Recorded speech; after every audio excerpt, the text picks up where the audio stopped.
Hey guys, welcome back to 3D Print Farm. Today we're going to talk about 5 secret tips and tricks for achieving prints like this.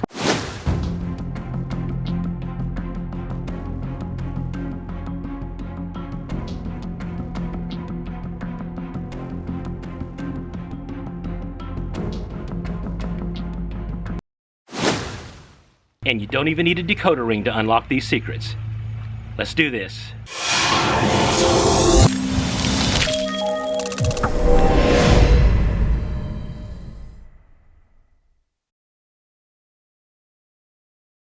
In addition to the 5 secrets, we are going to be washing our prints today with the Anycubic Wash and Cure station. This has become one of my favorite tools for washing and curing my prints, and you will see why. Here's a couple features. So what's really cool about the Anycubic Wash and Cure station is its methods for cleaning your prints. First of all, notice the lilt in my voice. First of all, you can use this handy dandy little gizmo right here. So this attaches to the Anycubic Wash and Cure station. It is a little gizmo that attaches thusly, and you basically tighten your build plate here, dunk it down in the illustrious dunking plastic vat to wash your prints whilst affixed to the build plate. In fact, it's compatible with all these build plates.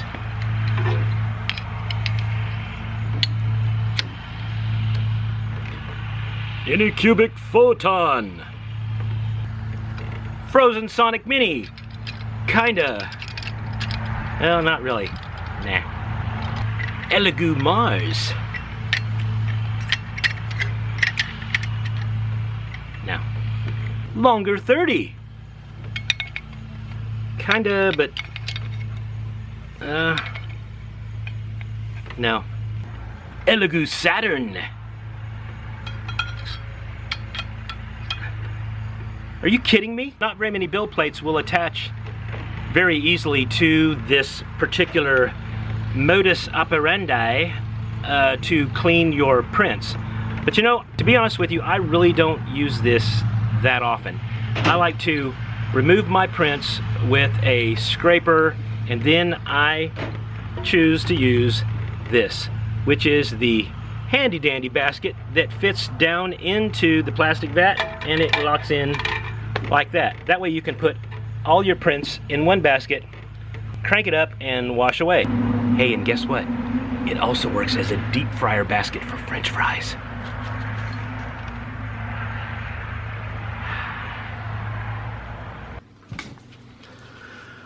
Okay, we are going to be removing the supports from the Gurillon. The Gurillon is a mythical creature from the Dungeons and Dragons universe, and he is basically a huge 4-armed gorilla who you wouldn't want to meet. In a dark alley anywhere. So again, I'm not going to use any monkey or simian gorilla puns today, which I surely could, but I promise I may not be using any today. So anyway, to get started, let's get something out there first. I do not advocate this is the only way to clean supports.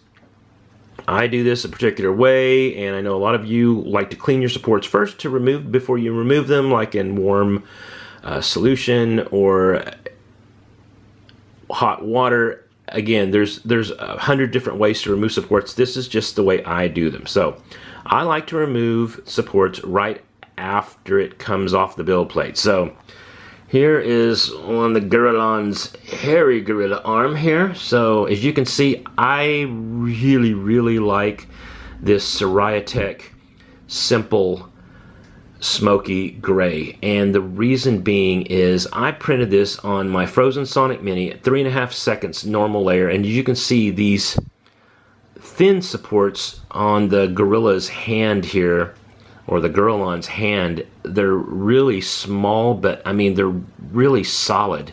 And you know, if you start out with a really good resin, a good quality resin, you're going to get really good results. So what I'm going to do is I'm going to go through here, and what I like to do is I kind of like to get really close to the model. As you can see, some of these are popping off really easy. I really like Loot Studios for their whoever's doing their supports over there is doing a fantastic job, because they will for their subscription you get the pre-supported models, and you know, a lot of us don't have a lot of time to support the models, so I use the supported models that they provide, and they do a really good job. As you can see, I'm removing some of this stuff off of here, and we're going to get to the first tip and trick here in just a moment. So let me go through, and well, that's a killer looking ornament. Rawr.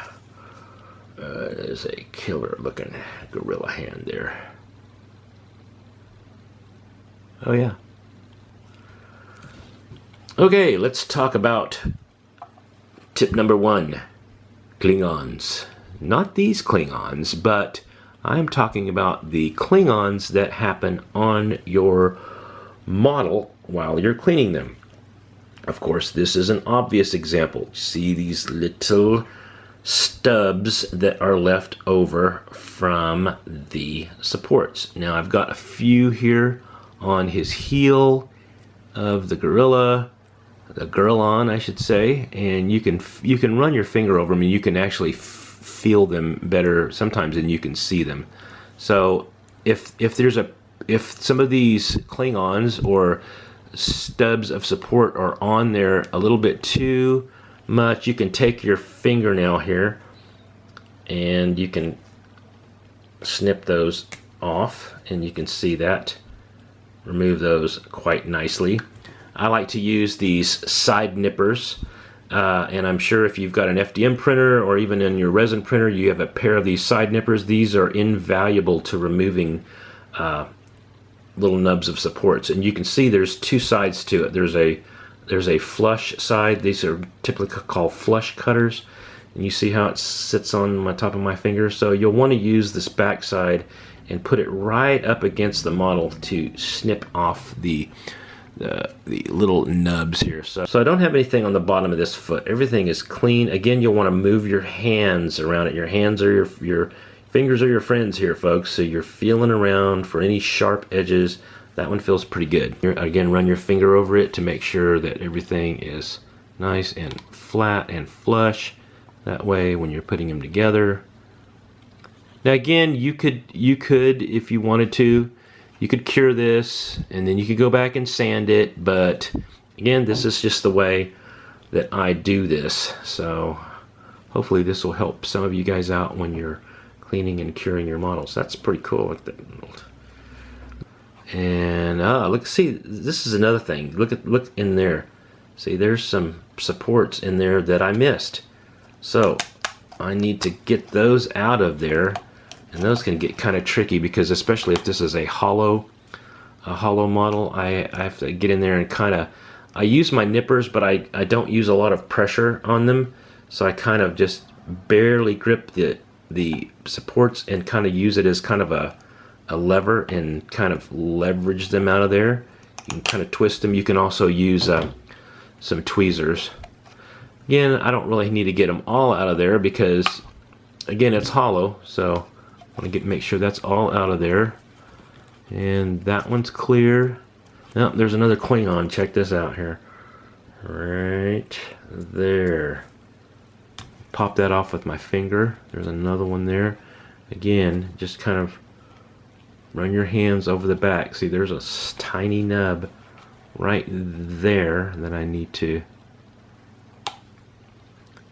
And the reason why I remove these, or I like to remove these prior to curing, is because when you wait and you end up having these little nubs, there's another one right there, when you wait and you end up having these little nubs left over when you cure, and you end up removing them, the problem pops up is that it leaves little divots or little holes in your model, and that's kind of a hassle because you have to go back through and fix those.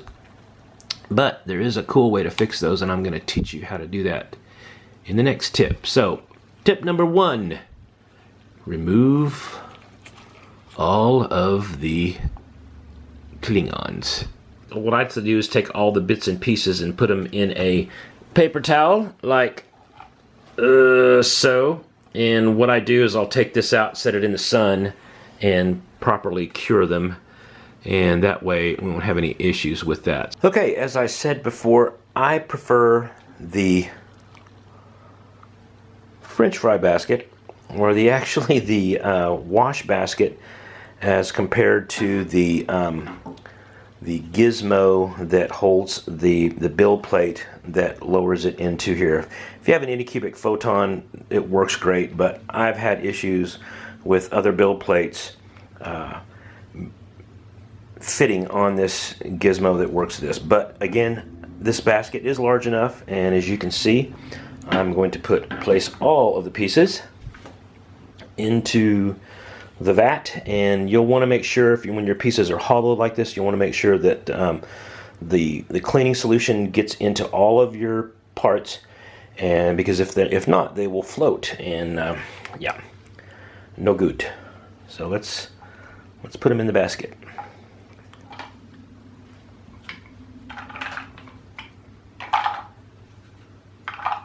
See, they all fit nicely in the basket.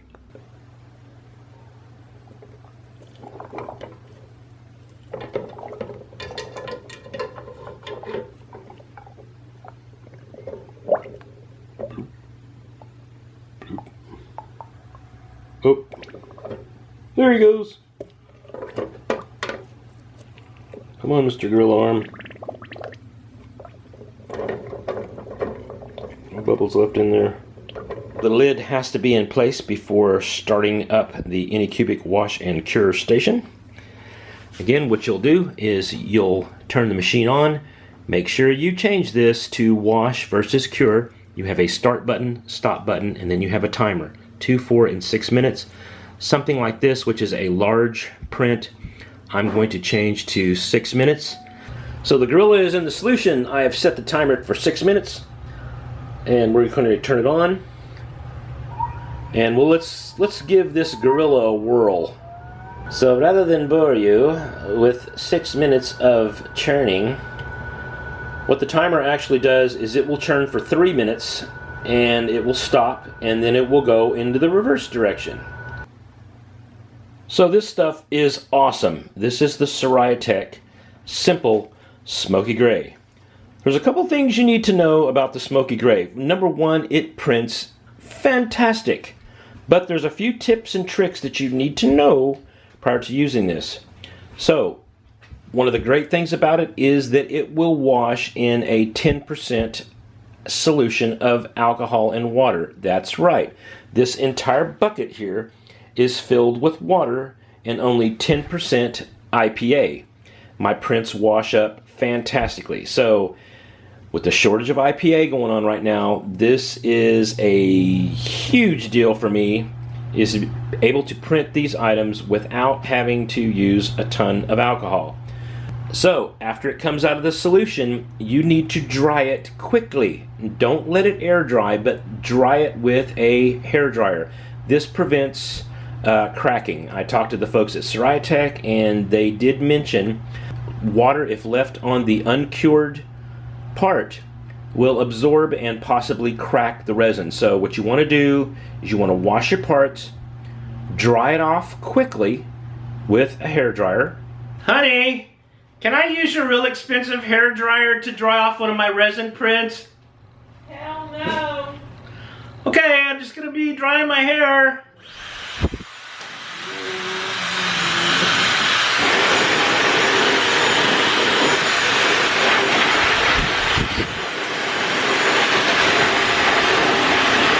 Thank you, all done. And as you can see, as long as your significant other agrees, you can use a hair dryer and dry off your prints quickly. You have your wash and cure bucket with the solution in here. So all I have to do is take out the removable French fry basket, tap it off like so, place it on some paper towel over here, remove this like this, and then you have this handy dandy lid, and you snap it down. Then you take your Lazy Susan turntable. This is a piece of acrylic, and it's notched, and it fits right in there like that. And remember, you have to have this lid has to be on in order for it to work, because these lights or this wash and cure station will not come on unless the lid is on. So let's take our Gurillon body, place it like this. Then we'll want to go down here and make sure this is set to cure. And again, the timer is 2, 4, and 6 minutes. I'm going to go about a 4-minute cure, because I'm going to have to flip that guy over, because the back side of him is not going to get cured because the UV light's not going to be able to get underneath it. So we're going to go 4 minutes. So here we go. See, the UV lights have come on. It's a tower of UV light, and it is starting to cure them up. Alright, let's get the rest of him on there. There is a fail-safe I wanted to mention, because again, these are all these really powerful UV lights. So if you happen to go down here and say, you know, I'm going to crank this thing up and hit this, see, you get a warning beep, you know, the flashing light saying, sorry, no go. So if you put the lid on, it starts up. So nice little safety feature. So let's cook the rest of these Gorilla parts for about 4 minutes, and then we're going to flip them over. One thing I like to mention is these Mach 5 covers. These are ripstop covers. I use these covers. I use these Mach 5 covers on all my resin printers. It fits this Phrozen Sonic Mini, the Anycubic Photon, the Cheetah Tech, the Elegoo Mars. It fits all of your smaller printers. In fact, check it out. It fits the Anycubic Wash and Cure station. The nice thing about this cover is it is made of ripstop material. What I really like about these new covers put out by Mach 5 by my friend Christopher Lannon is he's added these little, I guess you'd say, call them flaps. So, you know, no matter what the size of your printer, you know, you can move them up and down. But what I like about the flaps is you can actually lift them up and see all your controls in there. So your print actually stays, you know, in the dark. And then, especially if you have a window like me, so I have an outside facing window into my office here, and like I said, you can lift it up if these work great when the item's printing, or if you just want to cover them up, you just want to cover them up to, you know, keep the kids, cats, dust, grime, anything off these. And again, they're made of really good material. So anyway, I will leave links in the description below if you are interested in purchasing one of the Mach 5 resin printer covers. Tip number 2. Here we have the Mad Mage from Loot Studios, and as you can see from the video, I placed a scratch mark with my fingernail across the uncured model. Now, I did this as an example, so you probably don't want to do this, because this is just a test to show whether your model is properly cured. So what you'll want to do is hit your model with whatever time of UV light that you normally use to cure your models. It varies. You know, with this one's going to take a little bit longer than, let's say, a miniature, one that's maybe a 32 millimeter miniature. But if on the bottom of this base, if I run my fingernail across, like you see here, it leaves a mark. This is the uncured model. Now, after I've hit it with UV light and I run my fingernail across, you'll see that there are no marks, and that just shows you that the model is cured and it does not need any further curing, because if you cure your model too much, it becomes brittle. So ask me how I know about this, because I sometimes, when I'm shooting these items on film, I ended up leaving one out in the sun for too long, more like half a day, and I came out and it had a lot of cracks in it, and I don't want to do that again. So yeah, an overexposure to UV light is not good. So after everything is thoroughly cured, what I like to do is go back and actually do test fits of some of the parts. Just want to make sure that everything fits correctly and everything that's an arm. This is the next tip, is how in the heck do you get these parts to stick together? Because I know I've had a lot of questions about folks asking me, I can't get my parts to stick together. I've tried super glue, I've tried Elmer's glue, I've tried all kinds of adhesives, and I'm having a really hard time getting these parts to stick together. Well, the secret is these resin parts are typically slick. They need to have something to bite into. So what I do is I take a little bit of sandpaper, and what I like to do is I like to go into the recessed areas here, and I like to do a little bit of sanding. I think this is 100 grit. You could use 150 grit. It's just something to allow the glue to bite, and you'll want to do this to both parts of the, there's my chain part, there it is. You want to do this to both parts. It's a little slick here, it's a little shiny. So what I want to do, is I go in and I do a little bit of sanding. Doesn't have to be, you know, super sanded, but it just needs to get a nice, something for the glue to grip onto. My favorite glue is Gurillon Super Glue Gel. So what I do is I take some of this,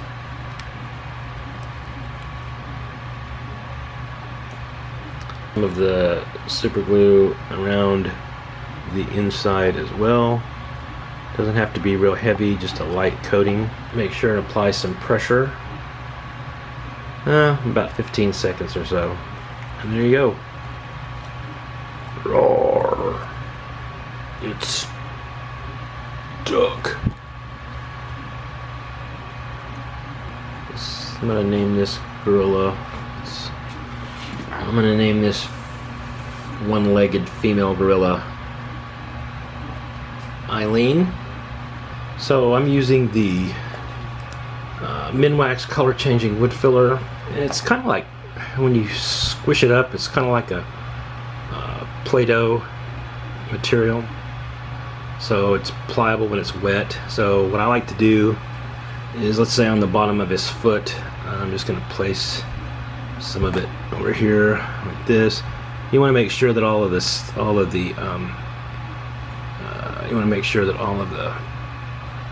dust is gone.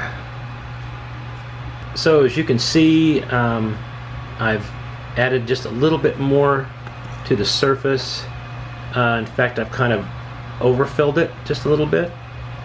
You see that? In fact, I've overfilled it just a little bit. And what I'll do is, when this is dry, I'll go back and sand it down. So as you can see, the Gurillon turned out really pretty good. I mean, I'm really pleased with it. There's a couple items here that I'll go back and fill this in with some wood filler around the seams. But you can see the bottom of his foot here that I had used the wood filler on, the color changing Minwax color changing wood filler. Turned out really good. I'm probably not going to fill this one in because it's going on a base anyway, but I just kind of want to show you guys that for hollowed prints and you have little holes or little divots or anything that you have an issue with, you can use a little bit of wood filler, or you could use spackle, drywall spackle. It works great too. You just apply it, let it dry, sand it down, and you know, you could apply just different grits of sandpaper to get it as smooth as you want it, and then just hit it with a primer, and then you're done. So the last tip, what I like to talk about, is these little divots that you get. So I've got this really cool model here, the Mad Mage, and this is another model from Loot Studios, some of their fantasy miniatures that's available for the month of August. But if you when you clip off some of these Klingons in there, especially after they've been cured, they tend to leave little holes, or little divots, I like to call them, in the resin, and they're really super annoying, because if you try to sand them out, you end up sanding down into the model, and it's just a pain. I mean, you can go back over with some of this wood filler over here and fill up those holes, but a really quick and easy way to do that, especially for these tiny holes, is get some of the resin that you use to build the model, use a toothpick, or I use the end of a bamboo skewer, dip it into the resin, and place it just into the divot. And what you'll see is it's kind of like water. It wicks away into the hole, and it leaves kind of a little raised area of resin. Now that resin is uncured, so you're going to have to cure it. What I would do is get you a UV flashlight from Amazon or wherever, just a little, just a small UV flashlight. Or I like to use this guy. I've had this over a year, and they work great. It's a snake light that I put together, and it's basically just a 9-volt battery with some wire. There's a resistor in there, and then a UV light. And then all I do is I hold it over it and bloop, turn it on, and hold it on there for a few seconds, and the resin will cure. Now it'll cure like in a dome shaped, which is fine because you can go back with some sandpaper and just lightly sand it, and you won't even be able to tell that divot was there. So anyway, that's a cool trick to fix these little holes in your miniatures. What I really like about the snake light is if you have opaque models that are hollow and you need to cure the inside of them, all you need to do is snake the snake light up into one of the holes here, and it goes up in there, and turn it on, and it will cure the inside of your model. So if you guys want to learn how to make one of these snake lights, I can put a quick tutorial together. I can throw it on another video. Like I said, I've had this about a year, and it's served me well. I mean, it's kind of neat. But anyway, I hope you enjoyed these 5 tips on how to improve your resin printing. Hey guys, would you like one of these Anycubic Wash and Cure stations? Well, I have a special discount code located right here that will allow you to get one of these Anycubic Wash and Cure stations directly from Anycubic for the low price of only 149 bucks using this discount code right here. Plus, to all my subscribers, I'm going to be giving away a brand new, still in the box, Anycubic Wash and Cure station at the end of August. Yes, that's right, I'm opening it up to the world. Not only the US residents, but to international residents as well. Just make sure to like and subscribe and enter into the contest provided in the link below in the description. This video was sponsored by the fine folks at Loot Studios. If you're interested in any of these cool models like the Mad Mage or the Chimera, these models are available for the month of August through their subscription program. Hey, once again, thanks for joining us here on 3D Print Farm. If you have any questions, please drop them in the comment section below. I will be glad to answer any and all questions concerning cleaning resin prints. Again, hope you guys have a great day and a great weekend. We'll see you again next time on 3D Print Farm. Bye now.